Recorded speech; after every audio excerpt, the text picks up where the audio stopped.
On one side, where the drone industry seems to be booming around the world, the anti-drone or counter-UAV industry is not booming yet at the pace expected. And hence there has been a lot of scope for technologies to enter.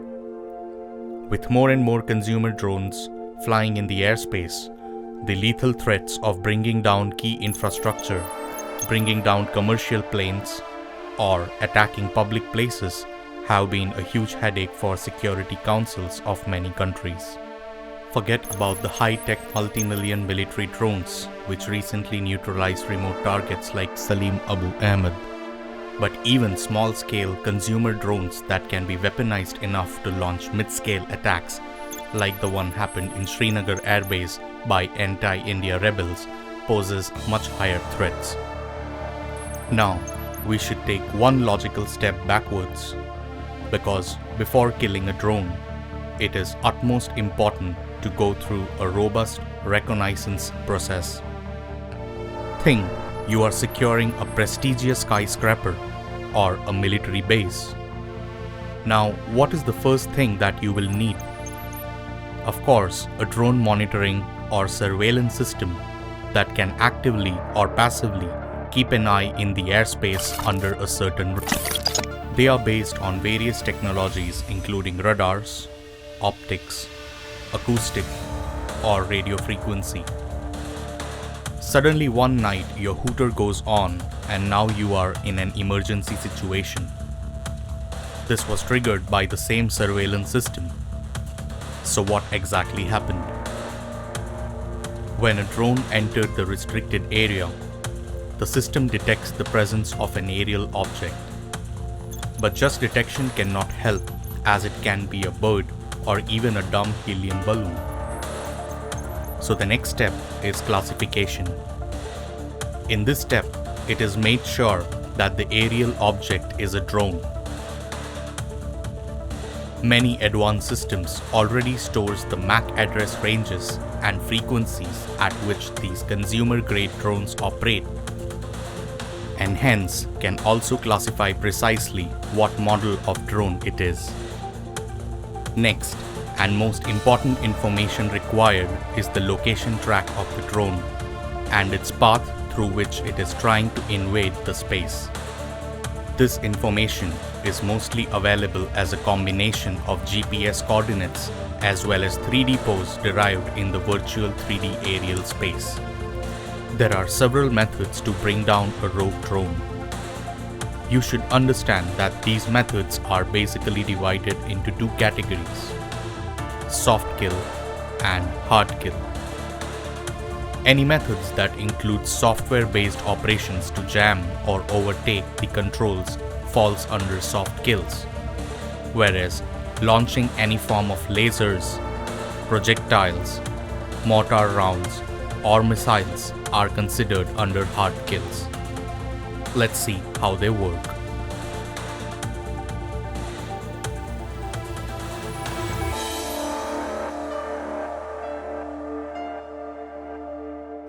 In 2021, we are not talking a lot about efficient autonomous drones with advanced computational algorithms that can get through any radio-based attacks. But we are not far away from that. Generally, we would need protection against drones that is constantly controlled by a pilot sitting somewhere remotely. The pilot has to constantly maneuver the UAV by sending radio messages that carries instructions for flying, signal relaying, or even bomb drops. On the other side, drones would send system feedback, video stream, images, and any other data that it captures during the flight. This working principle is the base of radio jamming and potential methods of hijacking the radio session, coming from pilot so that we can redirect or forcefully land the drone safely before it can execute any action that is proved harmful. Jamming is a process of broadcasting a lot of radio noise towards the drone's flight path that disturbs the current radio session with the pilot and makes the electronics on the drone completely fail to send or receive any information. Hijacking adds a layer to this by sending the correct radio messages to control the drone in our favor. The hijacking system will have a pre-stored configuration and flight control software loaded for almost all consumer-grade drones in the market. Once the surveillance system classifies the model of the drone, the right software control stack is enabled.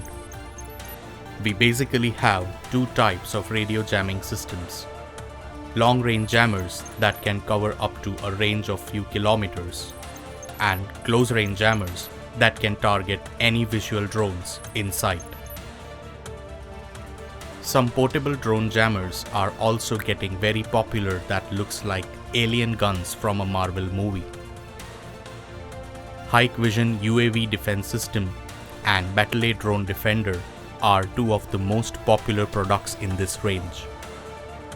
These guns can be pointed towards the rogue drones and operate when triggered. What this trigger will do purely depends on the setting of the gun. You can opt for drive out, which can force the drone to fly away from the current location, or force landing, which can bring down the drone right in front of you. You can put your dibs before the owner comes back searching for it.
The HELs, or high energy lasers, can be built using either chemical lasers or fiber-based lasers. The winning horse of this race will always be fiber-based lasers due to its low power, less toxicity, and smaller infrastructure requirement. The biggest challenge for HEL lies in placing mobile, high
watching the video. If you know about more ways to bring down careless rogue drones, just about to click some photos for a paparazzi, tell us about that in the comments box. We will keep coming with more mind-boggling content on drones, so stay tuned and keep watching RoboEd.